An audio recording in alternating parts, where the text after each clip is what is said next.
한 절만 제가 읽어드리겠습니다. 솔로몬의 나이가 많을 때에 그의 여인들이 그의 마음을 돌려 다른 신들을 따르게 하였으므로 왕의 마음이 그의 아버지 다윗의 마음과 같지 아니하여 그의 하나님 여호와 앞에 온전하지 못하였으니.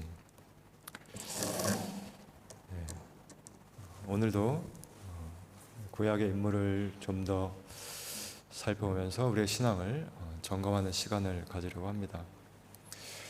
앞선 시간에는 다윗의 사례를 통해서 우리가 언제 마음을 놓아버리며 방심하기 쉬운지 생각해 보았죠.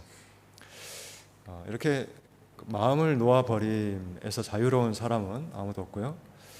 그렇기 때문에 순간순간 하나님 앞으로 나아가서 그분의 면전에 있다는 의식을 유지하는 일이 얼마나 중요한지 말씀을 드렸습니다. 오늘은 솔로몬의 경우를 들여다보려고 해요. 솔로몬은 다윗을 이어서 이스라엘 왕위에 오른 사람이고, 꼭 성경을 모르더라도 이 이름은 들어보았을 만큼 매우 지혜로운 사람의 대명사로 여겨지는 그런 인물이죠. 근데 이 솔로몬은 지난 시간에 언급된 그 여인이죠. 다윗이 왕궁 옥상에서 보고는 결국은 이 죄악된 방법으로 취한 그 여인이 낳은 아들입니다. 첫째 아들은 일주일 만에 죽게 되고요. 둘째 아들이에요. 근데 이제 이 아들 말고도 다윗에겐 여러 자식이 있었는데요. 죽기 전에 다윗은 솔로몬에게 왕위를 넘겨주게 돼요. 다윗이 죽을 날이 임박함에 그의 아들 솔로몬에게 명령하여 이르되, 내가 이제 세상 모든 사람이 가는 길로 가게 되었노니 너는 힘써 대장부가 되고 내 하나님 여호와의 명령을 지켜 그 길로 행하여 그 법률과 계명과 율례와 증거를 모세의 율법에 기록된 대로 지키라. 그리하면 네가 무엇을 하든지 어디로 가든지 형통할지라. 이렇게 해서 솔로몬은 이제 왕위에 오르게 되는데 바로 자신의 정적이 될 만한 인물들을 제거하면서 처음부터 이제 왕권을 확실하게 다져놓습니다. 나라가 솔로몬의 손에 견고하여지니라, 이렇게 간추려서 말씀해줘요. 이처럼 나라가 견고히 세워질 때에 솔로몬은 굉장히 잘 시작합니다. 그 아버지의 신앙을 따라서 그 여호와께 제사를 드리는 일에 성의를 다해요. 그래서 일천번제라고 하는 엄청난 규모의 제사를 드립니다. 그러자 그 밤에 하나님이 꿈으로 자신을 계시하시는데, 그때 솔로몬이 하나님께 이 백성을 재판할 수 있는, 그러니까 듣는 마음을 주셔서 선악을 분별하게 해달라고 간구하게 되죠. 그래서 이 기도가 하나님을 기쁘시게 해서 솔로몬이 구하지 않은 부와 명예까지도 약속하십니다. 그래서 솔로몬의 인생은 꼭 그대로 이제 진행이 돼요. 그래서 먼저 하나님의 지혜가 그 속에 있다라고 평가를 받을 만큼 엄청난 이 대단히 명철한 판단력을 발휘하게 됩니다. 그래서 그중 한 에피소드가 이렇게 소개돼요. 어느 날 이 두 여인이 솔로몬 왕을 찾아와요. 근데 그 중에 한 여자가 호소합니다. 내가 이 여자와 함께 한 주택에 같이 살아요. 근데 며칠 상간으로 둘 다 아이를 낳게 됩니다. 근데 어느 날 밤에 이 여자가 자다가는 그 아이 위에 누워버려가지고 질식을 하게 되었는지 이 여자 아이가 죽게 된 거예요.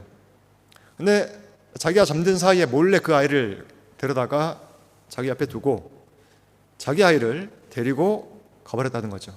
그래서 아침에 일어나서 보니까 아이가 죽어 있는 거예요. 그런데 자기 아이가 아니었다라는 겁니다. 이 이야기를 들은 이제 다른 여자가 가만히 있지 않고 그렇지 않다, 살아있는 아이가 내 아이다 라고 막 주장합니다. 그렇게 서로 이제 옥신각신하는 모습을 보던 솔로몬이 어떻게 하죠? 칼을 가져오라고 명해요. 그러고는 살아있는 아이를 절반으로 쪼개라고 합니다. 그래서 한 사람당 그 절반씩 나눠주라고 해요. 자, 이때 진짜 엄마, 가짜 엄마가 갈라지는데, 진짜 엄마는 모성애가 불붙어가지고 제발 이 아이에게 손대지 말고 그냥 이 여자에게 주라고 합니다. 자, 그런데 여기서 눈여겨봐야 할 경우는 이 가짜 엄마의 반응이에요. 자, 이 여자는 예, 맞습니다, 저에게 주십시오 라고 하는 게 아니라 나의 아이도 되지 않게 하고 이 여자의 아이도 되지 않도록 그대로 나눠서 주라고 합니다. 그러니까 인간이 품는 질투의 심리가 어떤지 그 본질을 드러내는 장면이죠. 그러니까 사람이 자기가 갖지 못한 다른 대상을 소유한 누군가를 질투하면서 시기하게 되면 나도 그 대상을 소유하고 싶다는 마음만이 아니라 이 사람에게서 그 대상이 없어졌으면 좋겠다라고 하는 마음이 같이 표출될 수 있는데, 솔로몬이 이런 심리를 깨뜨려 옵니다. 그러니까 왕이 이런 식으로 심리하여 판결하니까 온 이스라엘이 솔로몬을 두려워했다고 해요. 자, 그래서 이스라엘만이 아니라 점점 그의 이름이 사방 모든 나라에 들리게 됩니다. 그래서 지금은 솔로몬의 작품이 많이 남아있지 않지만 성경이 이렇게 보고를 해요. 자, 그가 잠언 3,000가지를 말하였고 잠언 3,000가지를 말하였고 그의 노래는 1,005편이며 그가 또 초목에 대하여 말하되 레바논의 백향목으로부터 담에 나는 우술초까지 하고 그가 또 짐승과 새와 기어다니는 것과 물고기에 대하여 말한지라. 사람들이 솔로몬의 지혜를 들으러 왔으니 이는 그의 지혜의 소문을 들은 천하 모든 왕들이 보낸 자들이더라. 그러니까 이 사람은 인생에 대해서, 자연세계에 대해서, 온갖 동물과 식물에 관해서도 해박한 지식을 가졌다는 거예요. 이처럼 솔로몬의 지혜와 명성이 이제 널리 드러나면서 각지에서 사람들이 조공을 바치니까 재물이 풍부해지겠죠. 나라가 부강해집니다. 그 물자를 가지고 솔로몬이 힘쓴 게 뭐냐? 건축 사업이에요. 그래서 먼저는 그 아버지의 소원이었던 이제 성전을 완공하고, 그리고 이어서 자신의 이제 그 왕궁, 궁전을 화려하게 짓죠. 이게 한 20년 걸립니다. 그러니까 자신의 재위 기간의 절반은 성전과 왕궁을 건축하는데 사용해요. 자, 그런데 성전을 건축하고 성대한 봉헌식을 치르고 나자 예전에 1,000번제를 드리고있을 때 나타나신 것처럼 하나님이 다시 나타나십니다. 그래서 솔로몬에게 이렇게 말씀하세요. 여호와께서 전에 기브온에서 나타나심 같이 다시 솔로몬에게 나타나서 여호와께서 그에게 이르시되 네 기도와 네가 내 앞에 간구한 바를 내가 들었은즉 나는 네가 건축한 이 성전을 거룩하게 구별하여 내 이름을 영원히 그곳에 두며 내 눈길과 내 마음이 항상 거기에 있으리니 네가 만일 네 아버지 다윗이 행함같이 마음을 온전히 하고 바르게 하여 내 앞에서 행하며 내가 네게 명령한 대로 온갖 일에 순종하여 내 법도와 율례를 지키면 내가 네 아버지 다윗에게 말하기를 이스라엘의 왕이 오를 사람이 네게서 끊어지지 아니하리라 한 대로 네 이스라엘의 왕위를 영원히 견고하게 하려니와 만일 너희나 너희 자손이 아주 돌아서서 나를 따르지 아니하며 내가 너희 앞에 둔 나의 계명과 법도를 지키지 아니하고 가서 다른 신을 섬겨 그것을 경배하면 내가 이스라엘을 내가 그들에게 준 땅에서 끊어버릴 것이요 내 이름을 위하여 내가 거룩하게 구별한 이 성전이라도 내 앞에서 던져버리리라. 자, 이처럼 솔로몬의 신앙을 보면 전반부는 괜찮은 편이에요. 처음 왕이 올라서 1,000번제를 드렸을 때는 하나님께 이 백성을 다스리기 위한 지혜를 구해서 큰 복을 받았죠. 그리고 20년 만에 성전과 이어서 왕궁을 건축하고 나서는 그 아버지 다윗처럼만 하면 특별한 은혜 가운데 이 나라가 지속되리라는 약속을 받았습니다. 그래서 솔로몬을 보면 사실 아버지를 잘 만나서 복을 어마어마하게 받은 인물이에요. 그러니까 하나님이 이 다윗에게 다 부어주지 못한 복락을 솔로몬에게 내려서 채워주십니다. 다윗은 전쟁을 많이 해서 전쟁을 많이 했죠. 그래서 손에 피를 많이 묻힌, 사람을 많이 죽인 인생을 살았어요. 그렇기 때문에 하나님이 그 손으로는 성전도 짓지 못하게 하셨습니다. 근데 이 온실 속에 자란 솔로몬을 통해서 영광스러운 성전을 짓게 하시죠. 더 나아가 솔로몬은 눈이 돌아갈 정도로 아주 근사한 왕궁도 짓게 되는데요. 그래서 한 번은 멀리 이제 스바라고 하는 나라의 여왕이 방문해서 이렇게 말을 합니다.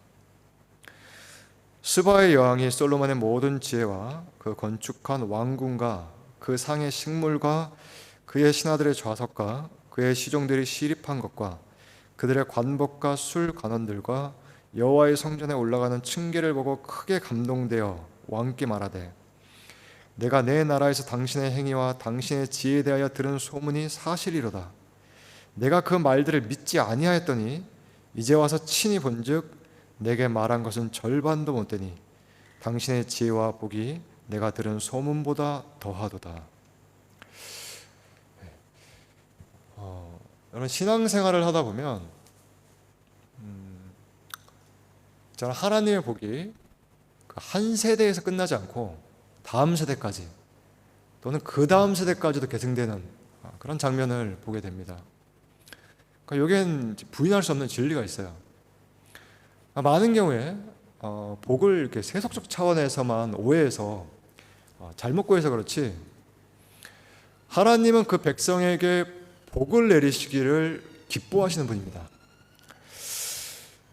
그래서 주변에 보면 그 부모가 뿌려놓은 그 눈물의 기도가 그 자녀 세대에 가서 열매를 맺는 경우가 얼마나 많은지 몰라요. 그러니까 한 가정만 그런 게 아니고요, 교회도 그렇습니다. 처음 개척할 때 정말로 이렇게 순수하게 하나님 앞에 매달리면서 눈물을 뿌리는 그 목회자와 성도들의 읽어놓은 터 위에 하나님이 그 다음 세대까지, 어떨 때는 그보다 더 감당할 수 없을 정도로 많은 은혜를 보여주는 경우가 있어요. 그런데 아이러니죠. 그렇게 큰 은혜를 받아서 화려한 성전도 짓고 여기저기서 사람들도 많이 방문하고, 그러면 이상하게도 신앙의 순수성이 떨어져요. 이분이 아니면 안 된다는 절박함이 사라집니다. 다윗처럼 나의 반석이신 하나님께 내가 피하나이다, 이런 고백이 솔로몬에게서 나옵니까? 그러니까 다윗은 비록 범죄했지만 죽을 때까지 변절치 않은 게 있어요. 하나님 앞에서 신앙의 순수성을 지켰습니다. 그러니까 믿음에 있어서는 한 번도 타협하지 않고 신앙의 절개를 지켰다는 말이에요. 그러니까 젊은 시절에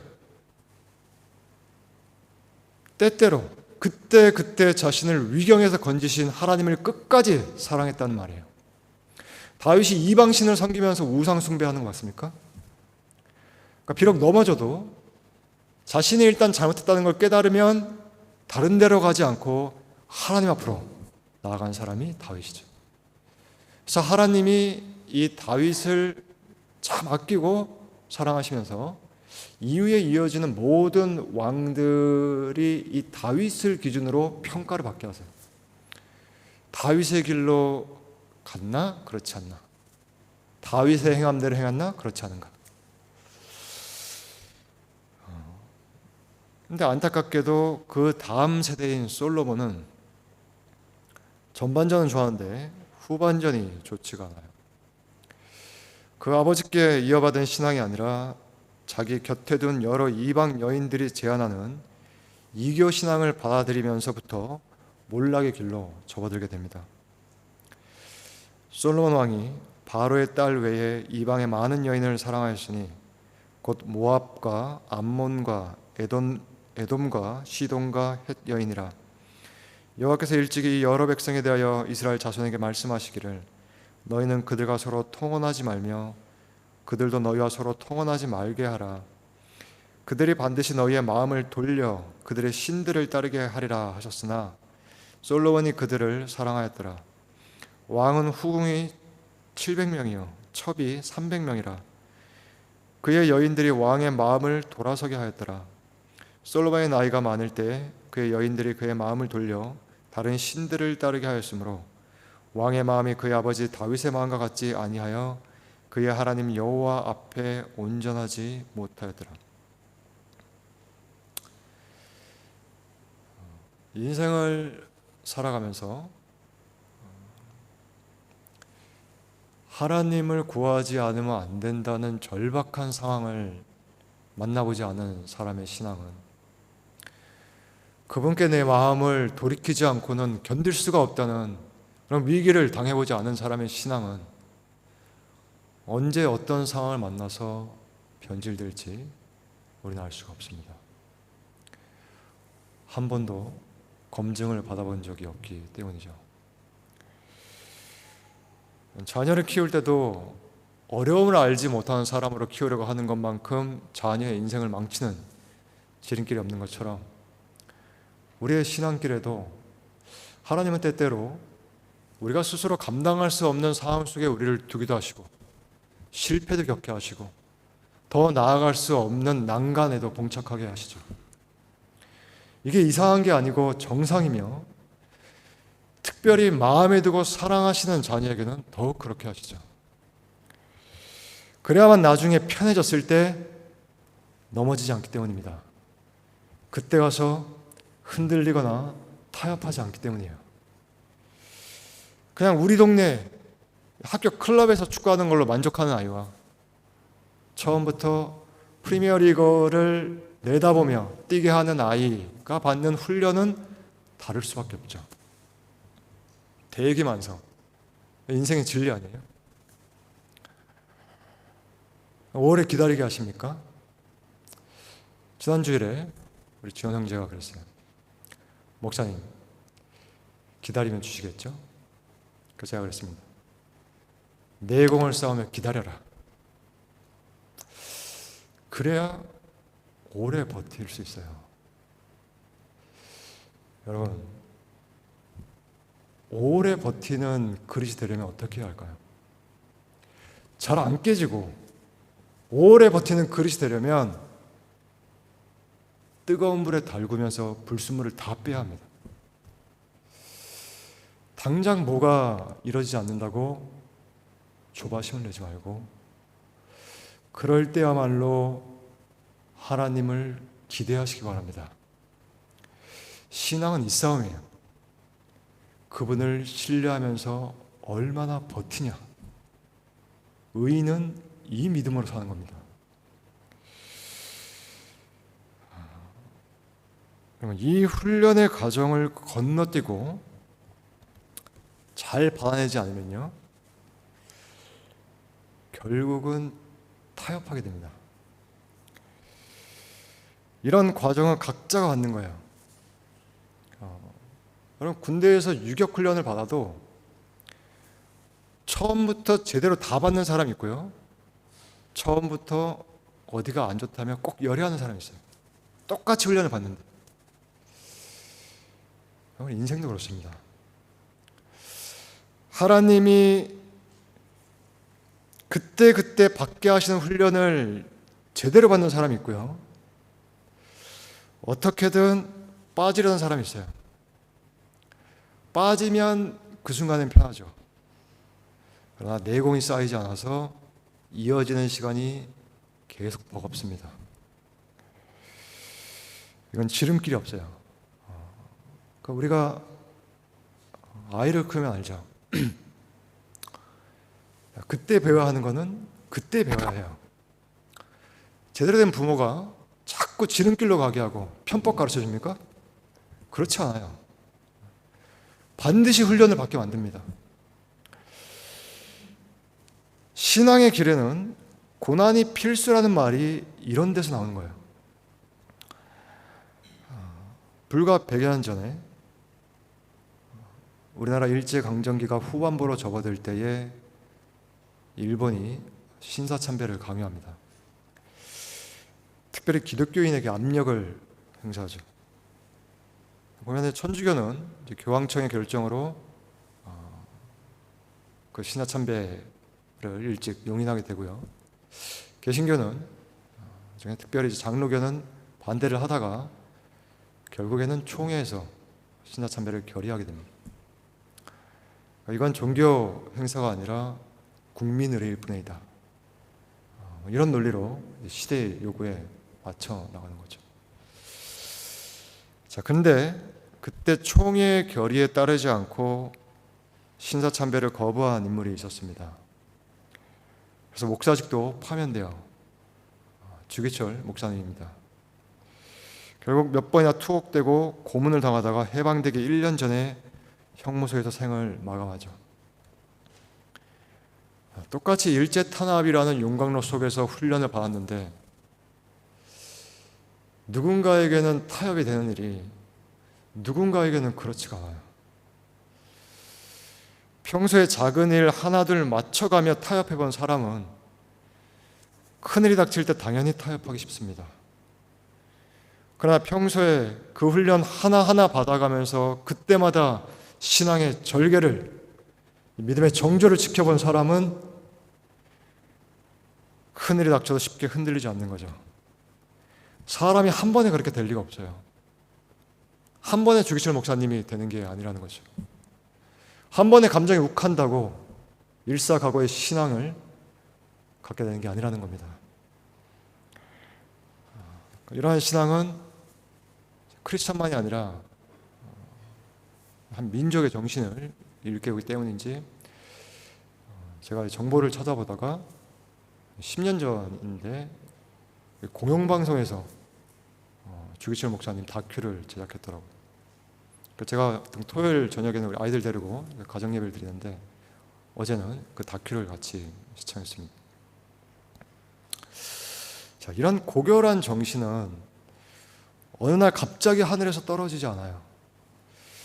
하루하루 십자가의 길을, 주님이 가신 그 길을 묵상하다 보니까 하루하루 그 마음이 깨끗하게 정련되지 않았겠습니까? 우리가 늘 나누지만 일상이 제일 중요합니다. 신앙생활은 주일이 아니라 평소에 하는 거예요. 지금 내가 살아가는 삶의 자리에서 믿음에 부합하게 만나고 일하고 선택해야 어려운 순간이 와도 타협하지 않습니다. 조금만 급하면 예배고 뭐고 다 뒷전이 되고 하나도 준비가 없이 매일 아침을 맞이하면서 그렇게 살아가게 되면 뜻하지 않게 어려운 상황이 닥쳐올 때 누가 그 신앙을 지킬 수 있다고 장담할 수 있겠습니까? 솔로몬의 신앙은 하루아침에 변질된 게 아니에요. 이방 여인들을 하나 둘 곁에 두고 살아가면서 이건 주변에서 모두 그렇게 하듯이 국제관계를 위한 정략 결혼일 뿐이야. 이런 논리로 맞춰갔겠죠. 그래서 주변 내 곁에 둔 여인들이 한번 다른 신들도 섬겨보는 게 어떠냐고 제안했을 때 그래, 여호와 하나님을 버리는 것도 아니고 그런다고 무슨 다른 일이라는 것도 아니고 남들 다 그렇게 하는데 한번 해보자. 이렇게 조금씩 적당하게 타협하며 신앙의 순수성을 잃어갔을 겁니다. 이건 안 된다고 처음부터 선을 긋지 않고요. 그래서 지난 시간에 말씀드렸죠. 사탄은 한 번에 넘어뜨리는 사람도 있고요. 서서히 넘어뜨리는 사람도 있습니다. 그러니까 솔로몬 재위 기간 20년이 넘어서 30년, 40년으로 들어가면서 이런 거 보면 원수지만 인내력이 엄청 좋아요. 그렇게 장기전으로 멀리 내다보며 시간을 쏟아도 아깝지 않았을 거예요. 이어지는 이스라엘 왕조 전체의 신앙을 그렇게 하면 무너뜨릴 수 있거든요. 이 정도 계산을 하지 않았을까요? 그러니까 솔로몬을 서서히 밀어서 쓰러뜨립니다. 자, 우리도 하루하루예요. 이런저런 주변의 소리와 이 세상의 정신과 방법에 타협하기 딱 좋은 상황이 올 때가 있습니다. 겉으로는 별거 아닌 것처럼 보이죠. 신앙을 버리는 것도 아니고요. 근데 타협은 원래 신앙을 버리는 게 아니에요. 신앙의 뭐를 썩는 겁니다. 자, 그렇게 되면 겉으로는 화려한 성전에서 예배하고 근사한 왕궁에서 살아가더라도 우리의 마음은 손보지 않은 정원처럼 여기저기 잡초가 자라는 상태에 빠지게 돼요. 그리고 나중엔 잡초인지 아닌지도 분간하지 못할 만큼 함께 어우러져서 이도 저도 아닌 상태에 빠지게 됩니다. 이게 타락의 결과죠. 타협의 결과입니다. 예전에 어느 글을 읽다가 누군가가 밀크에 물을 타줘서 내줬는데 물을 너무 많이 타서 물만 줬으면 좋을 뻔했다는 이야기를 읽은 적이 있습니다. 믿지 않는 사람들이 우리를 볼 때 그렇게 느끼면 어떡할까? 주일이면 교회에 가서 예배 드린다고 하는데 주중엔 그들과 다를 바가 없는, 어쩌면 그들보다 더 배려가 없고 더 성을 내고 더 이기적인 모습으로 살아가서 차라리 일요일에도 똑같이 살아가면 좋았겠다고 생각하게 되는, 그래요. 타협은 이렇게 신앙의 순도를 자꾸 떨어뜨립니다. 그러므로 오늘 고백한 우리의 신앙이 이런저런 소리가 찾아드는 주간의 삶 속에서도 지켜지기를 서로가 서로를 위해 함께 기도해야겠습니다. 기도합시다.